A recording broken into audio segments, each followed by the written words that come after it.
안녕하십니까, 이승호 원장입니다.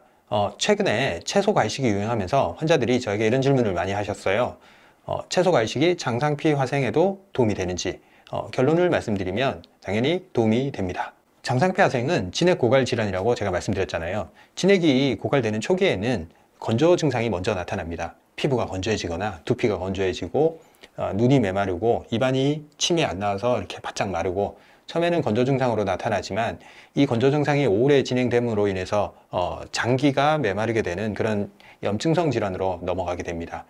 위가 메말라지면서 위축성 위염, 장상피 화생, 그리고 생식기 비뇨기가 메말라가면 방광염, 질염, 전립선염, 요도염, 이런 염증들이 발생을 하고, 또 피부 같은 데도 자꾸 염증이 생기는 만성염증 단계로 들어가게 됩니다. 자, 진액 고갈을 세포 차원에서 말씀을 드리면, 이건 세포가 목이 마른 상태예요. 세포는 이렇게 수분으로 꽉 차 있어요. 그리고 세포 주변도 수분으로 꽉 차 있어요. 그래서 세포 내부와 외부가 물질을 이렇게 수분이 이동하면서 서로 소통을 하게 되고, 이 외부를 간질액이라고 하는데, 세포 사이사이가 모두 이렇게 액체로 이루어져 있고 세포는 거기에 이렇게 둥둥둥 떠 있다, 이렇게 이해를 하시면 되는데, 이 세포 외액, 즉 간질액이 메마르게 되면 세포도 당연히 물이 부족해집니다. 물을 가져올 데가 없으니까. 세포가 수분이 부족해지고 목이 마르고 건조해져도 처음에는 그럭저럭 버팁니다.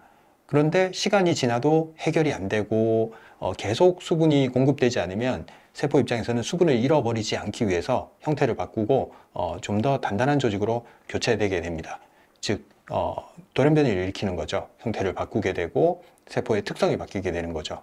이것을 위세포에 한해서 장상피 화생이라고 말할 수가 있는 거죠. 상황이 더 악화되면 세포 스스로 주변에서 물을 못 구하게 되면 어떤 형태를 보이냐면, 또 다른 돌연변이를 일으켜서 주변에 있는 세포들을 이렇게 잠식하기 시작합니다. 세포들을 잠식해서 거기서부터 물을 취하는 거죠. 물과 영양을.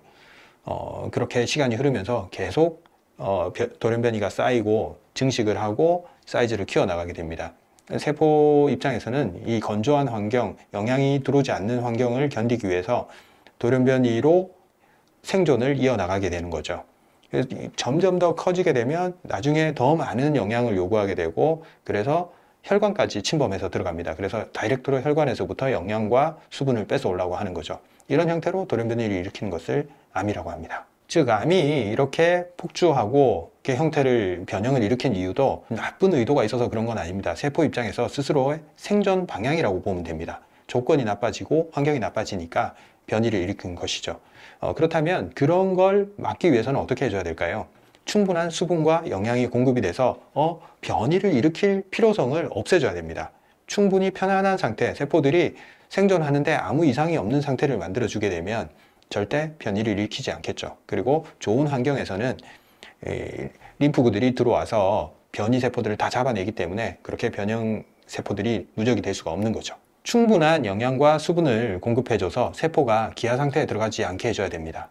이 간질액을 적셔주는데 야채수가 아주 적합합니다.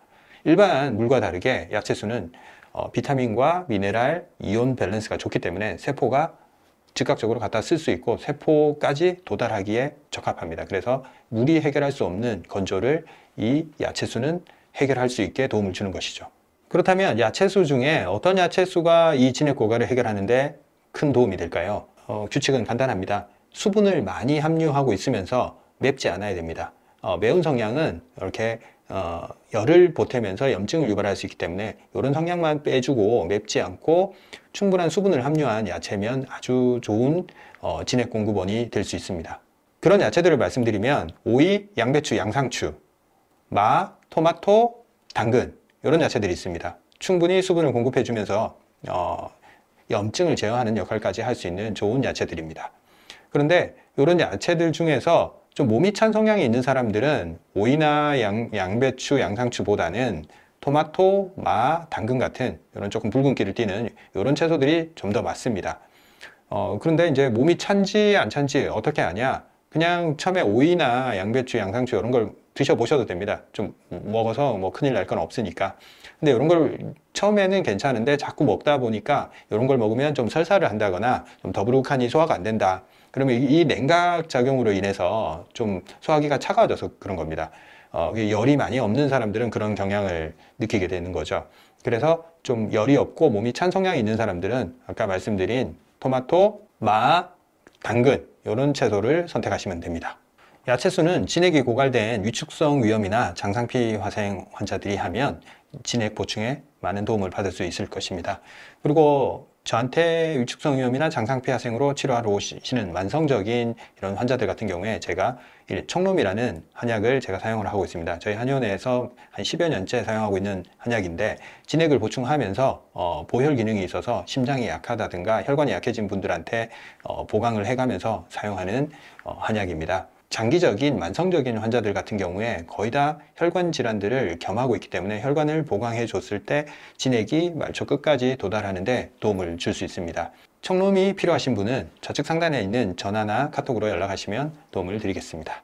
야채수를 드시는 분들도 마찬가지로 좀 혈관이 약하다, 혈관성 질환들이 좀 있다 이런 분들은 보혈 기능이 있는 식품들을 좀 같이 드시는 것을 권장드립니다. 그런 식품들이 뭐가 있냐면 다시마, 미역이나 톳 같은 해조류, 그리고 우엉이나 연근 같은 이런 뿌리 식물들 이런 것들을 같이 드셔주시면 보혈 기능이 있기 때문에 혈관에 도움을 줄 수 있습니다.